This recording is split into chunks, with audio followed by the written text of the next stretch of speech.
Bonjour à tout le monde et un bonjour particulier à tous les abonnés de ce canal. Nous poursuivons notre méditation dans l'évangile de Jean. Nous sommes arrivés au chapitre 9 de ce même évangile. Lisons les premiers versets de suite. Jésus vit en passant un homme aveugle de naissance. Ses disciples lui firent cette question. Rabbi, qui a péché, cet homme ou ses parents pour qu'il soit né aveugle? Jésus répondit, ce n'est pas que lui ou ses parents aient péché, mais c'est afin que les œuvres de Dieu soient manifestées en lui. Donc le Seigneur ici continue d'instruire ses disciples en corrigeant la mauvaise compréhension qu'ils avaient sur le péché et ses conséquences. Face à un handicap de la sorte, les disciples pensent directement que cet handicap-là serait la conséquence d'un péché particulier que les ancêtres ou les parents de cet aveugle avaient commis. Et donc, le Seigneur attire leur attention que cet handicap-là n'est pas une conséquence d'un péché quelconque commis, mais c'est afin que Dieu manifeste sa puissance, sa gloire, que Dieu l'a fait naître ainsi pour le moment où Jésus-Christ l'aurait rencontré, car le Seigneur s'apprêtait justement à guérir cet aveugle. Et donc le Seigneur attire l'attention de ses disciples sur le fait que le Seigneur l'a voulu ainsi afin de manifester sa puissance. Et si vous vous souvenez, c'est un peu la même compréhension qu'avaient les amis de Job lorsqu'ils vinrent trouver Job, lorsqu'ils vinrent le visiter pour en quelque sorte compatir au malheur qui était en train de lui arriver. Mais les amis de Job, face au fait que Job avait perdu la majeure partie de sa famille, il avait perdu ses richesses et en plus, il avait une ulcère maligne, ses amis étaient convaincus que cela arrivait à Job parce que Job avait commis un péché quelconque. Et ils exhortaient Job à confesser le péché qu'il aurait pu commettre pour se retrouver dans cette situation. Mais eux également ne comprenaient pas que c'était un combat spirituel dans lequel le Seigneur lui-même a plongé Job pour fortifier sa foi, pour renforcer encore son rapport, son lien avec son serviteur. Et donc les amis de Job ne comprenaient pas les voies de Dieu dans ce sens-là.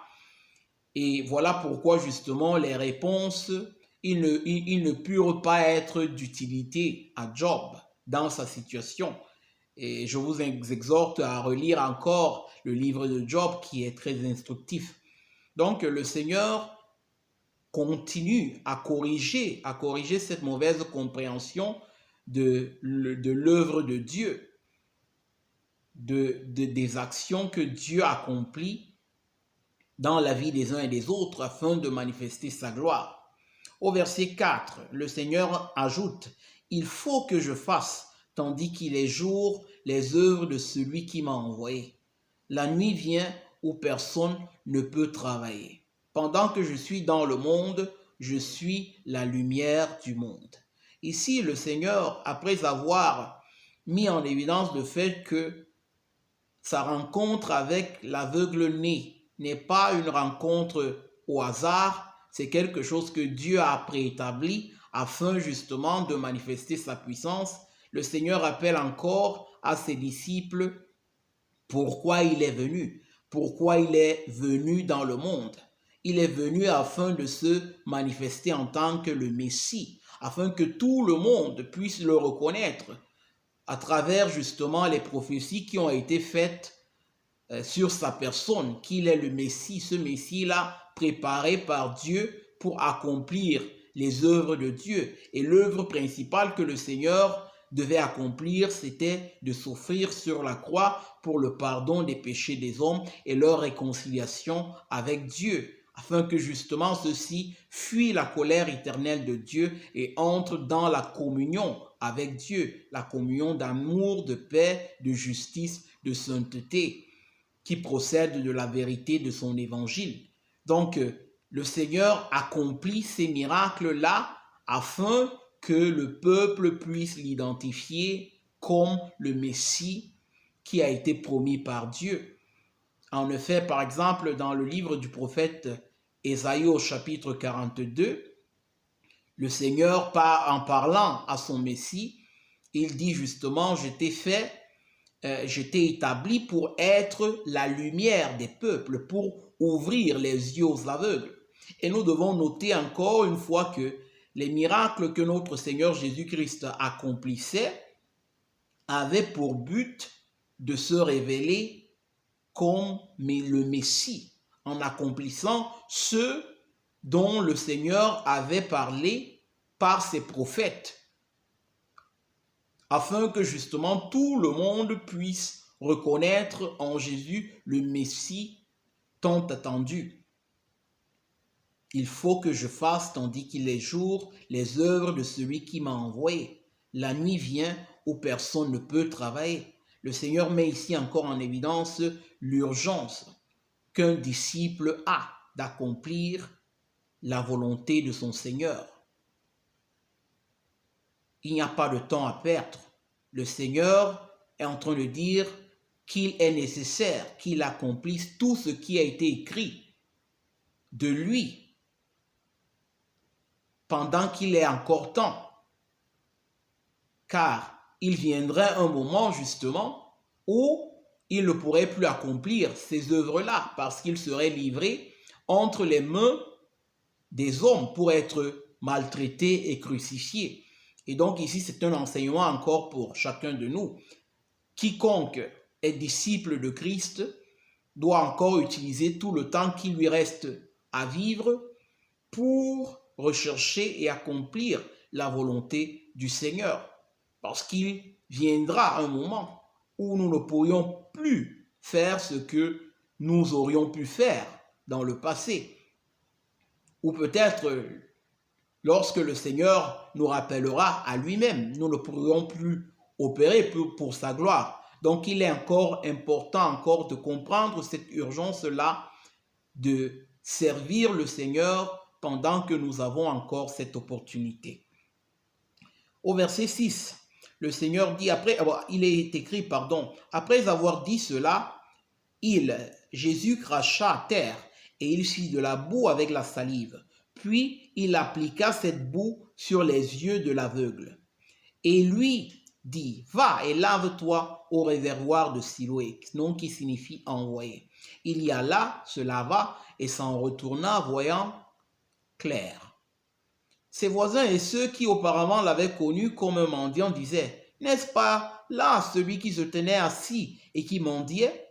Les uns disaient, c'est lui. D'autres disaient, non, mais il lui ressemble. Et lui-même disait, c'est moi.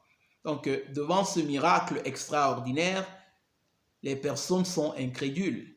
Certaines reconnaissent le miracle que le Seigneur a accompli dans sa vie et d'autres doutent. Ils doutent parce qu'ils ont un cœur incrédule. Ils se demandent bien comment une chose de la sorte pouvait-il se passer, pouvait-il arriver.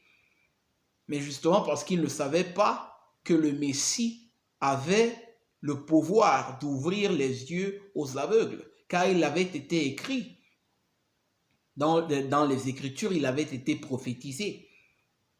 Et donc justement cette guérison-là partage plusieurs personnes. Les uns sont convaincus que c'est lui et d'autres non. Et lui qui dit non, c'est moi. Croyez-le, c'est moi, c'est bien moi. Et au verset 10, justement, on lui demande, mais il lui dit donc, comment tes yeux ont-ils été ouverts?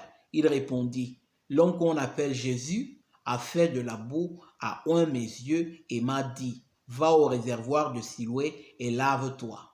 J'y suis allé, je me suis lavé et j'ai recouvré la vue. Ils lui dirent, où est cet homme? Il répondit, je ne sais. Encore une fois ici, nous voyons que c'est le Seigneur qui accomplit le miracle. Même l'œuvre de transformation qui arrive dans le cœur des hommes est due justement au fait que c'est le Seigneur qui fait le premier pas.